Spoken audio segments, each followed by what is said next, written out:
નમસ્કાર મિત્રો, દેશ અને દુનિયાના સુપરફાસ્ટ સમાચારમાં તમારું સ્વાગત છે। સૌથી મોટા સમાચાર સામે આવી રહ્યા છે અમેરિકા ઇઝરાયલ યુદ્ધના। અમેરિકાએ કહ્યું છે કે ઈરાને ભીખ માંગી એટલે સીઝફાયર કર્યું, પરમાણુ બોમ્બ નહીં બનાવવા દઈએ। ટ્રમ્પ બોલ્યા, ઈરાનને હથિયાર આપ્યા તો 50% ટેરિફ હવે લગાવી દઈશું। અન્ય મહત્વના સમાચારની વાત કરીએ તો પાકિસ્તાની શેર બજારમાં ઇતિહાસનો સૌથી મોટો ઉછાળો જોવા મળ્યો છે। અમેરિકા ઈરાન યુદ્ધ વિરામ પછી માર્કેટ 14,000 પોઈન્ટ વધ્યું છે। 9% વધીને 1,65,836 ઉપર પહોંચી ગયું છે।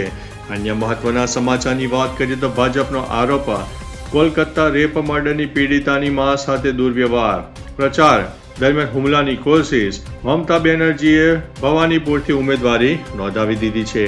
અન્ય મહત્વના સમાચારની વાત કરીએ તો જમ્મુ કાશ્મીર અને હિમાચલ પ્રદેશમાં ભૂસ્ખલનની ઘટના બની છે। યુપી અને એમપી અને રાજસ્થાનમાં વાવાઝોડા સાથે વરસાદ ઉપરાંત ઉત્તરાખંડ સહિત 10 રાજ્યોમાં કરા પડવાની ચેતવણી પણ આપવામાં આવી છે। અન્ય મહત્વના સમાચારની વાત કરીએ તો ગુજરાતીઓને અપણ કહેવા મામલે અંતે કોંગ્રેસ અધ્યક્ષ ખડગે સરેન્ડર થયા છે। એક્સ ઉપર લખ્યું છે કે ગુજરાતના લોકો પ્રત્યે મારા મનમાં સર્વોચ્ચ સન્માન છે, કોઈની લાગણીને ઠેસ પહોંચાડવાનો ઉદ્દેશ્ય નહોતો।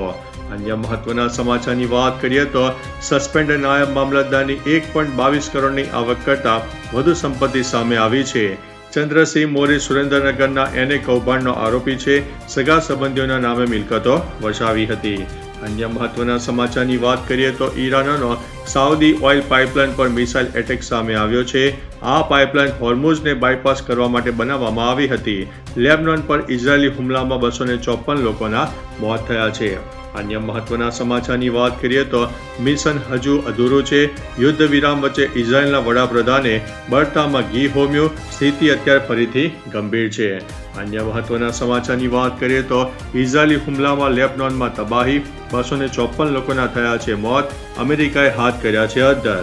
અન્ય મહત્વના સમાચારની વાત કરીએ તો ઇઝરાયેલના લેબનોન પર ભીષણ હુમલા, 90 લોકોના થયા છે મોત, 700થી વધારે વ્યક્તિઓ થઈ છે ઘાયલ। ત્યારે મિત્રો આગળ વાત થશે અમદાવાદની। મ્યુનિસિપલ ચૂંટણી અગાઉ વિવાદ છેડાયો છે।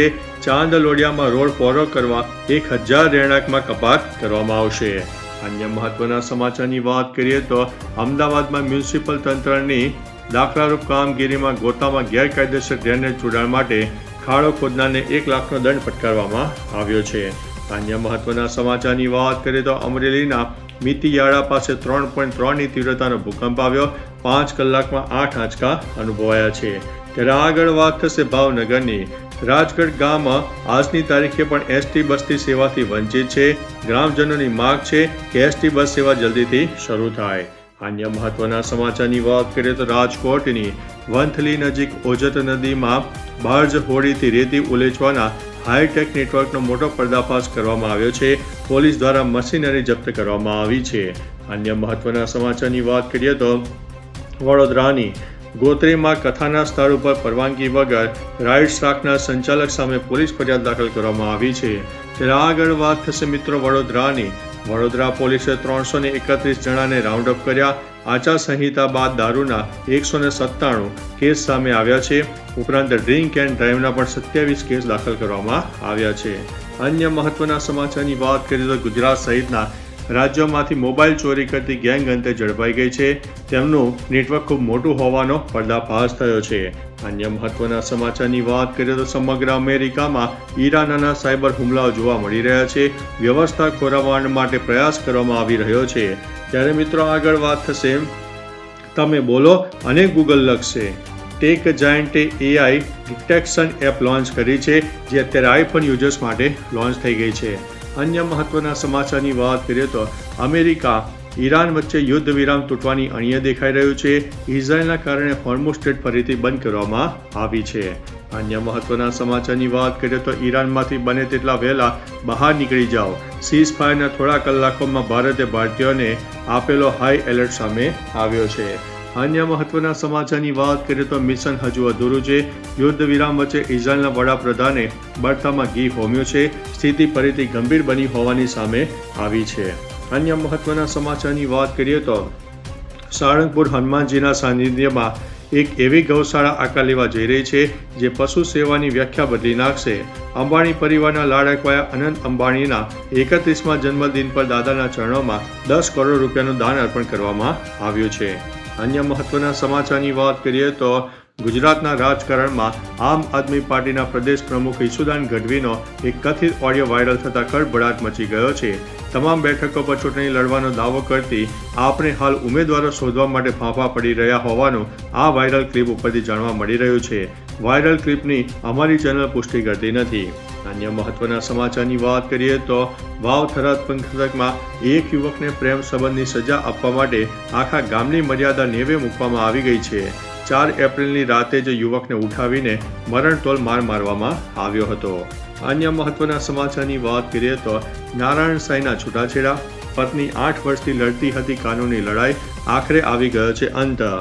અન્ય મહત્વના સમાચારની વાત કરીએ તો અમેરિકા ઈરાન સીઝફાયર અંગે ભારતનું મોટું નિવેદન. અમેરિકા ઈરાન વચ્ચે યુદ્ધ વિરામનું ભારતે સ્વાગત કર્યું છે. MEAએ કહ્યું છે કે વાતચીત એ જ એકમાત્ર રસ્તો છે. અન્ય મહત્વના સમાચારની વાત કરીએ તો હવામાન વિભાગ દ્વારા રાજ્યના અમુક વિસ્તારમાં હળવા વરસાદની આગાહી વ્યક્ત કરવામાં આવી છે.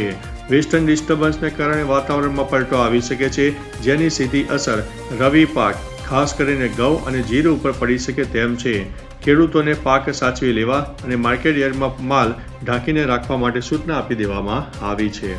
અન્ય મહત્વના સમાચારની વાત કરીએ તો રાજ્ય સરકાર દ્વારા ચણા, રાયડો અને તુવેર જેવા પાકોની ટેકાના ભાવે એટલે કે MSP ખરીદી માટે ઓનલાઈન નોંધણી પ્રક્રિયા શરૂ કરવામાં આવી છે. જે ખેડૂતો પોતાનો પાક સરકારને વેચવા માંગતા હોય તેમણે ગ્રામ પંચાયત ખાતે VCE પાસે જઈને વહેલામાં વહેલી તકે નોંધણી કરાવી લેવી જોઈએ. અન્ય મહત્વના સમાચારની વાત કરીએ તો PM કિસાન યોજનાનો આગામી હપ્તો. PM કિસાન યોજના હેઠળ ખેડૂતોના ખાતામાં ટૂંક સમયમાં આગળનો હપ્તો આવી શકે છે. જો હજુ સુધી તમે તમારું eKYC પ્રક્રિયા પૂર્ણ નથી કરી તો તાત્કાલિક કરાવી લેવી જરૂરી છે, અન્યથા તમારો હપ્તો અટકી જશે. અન્ય મહત્વના સમાચારની વાત કરીએ તો કૃષિ સહાય પેકેજની જાહેરાત. ગયા ચોમાસામાં થયેલા ભારે વરસાદને કારણે જે ખેડૂતોના પાકને નુકસાન થયું હતું તેવા અસરગ્રસ્ત જિલ્લાઓ માટે સરકાર દ્વારા વિશેષ સહાય પેકેજ જારી કરવામાં આવ્યું છે. ખેડૂતો ડિજિટલ પોર્ટલ પર જઈને આ વળતર માટે અરજી કરી શકશે. અન્ય મહત્વના સમાચારની વાત કરીએ તો બજાર ભાવમાં તેજી. જીરું અને એરંડા હાલ માર્કેટ યાર્ડમાં જીરું અને એરંડાના ભાવ સારી એવી તેજી જોવા મળી રહી છે. ખાસ કરીને ઊંઝા અને રાજકોટ માર્કેટ યાર્ડમાં જીરાના ભાવ રેકોર્ડ સ્તરે નોંધાઈ ગયા છે, જે ખેડૂતો માટે સારા સમાચાર છે. યોગ્ય ભાવ મળે ત્યારે જ માલ વેચવા વેપારીઓ અને જાણકારોની સલાહ છે. તો ચાલો મિત્રો, ફરીથી દેશ અને દુનિયાના સુપરફાસ્ટ સમાચાર લઈને મળતા રહીશો. ત્યાં સુધી અમને રજા આપશો. નમસ્તે.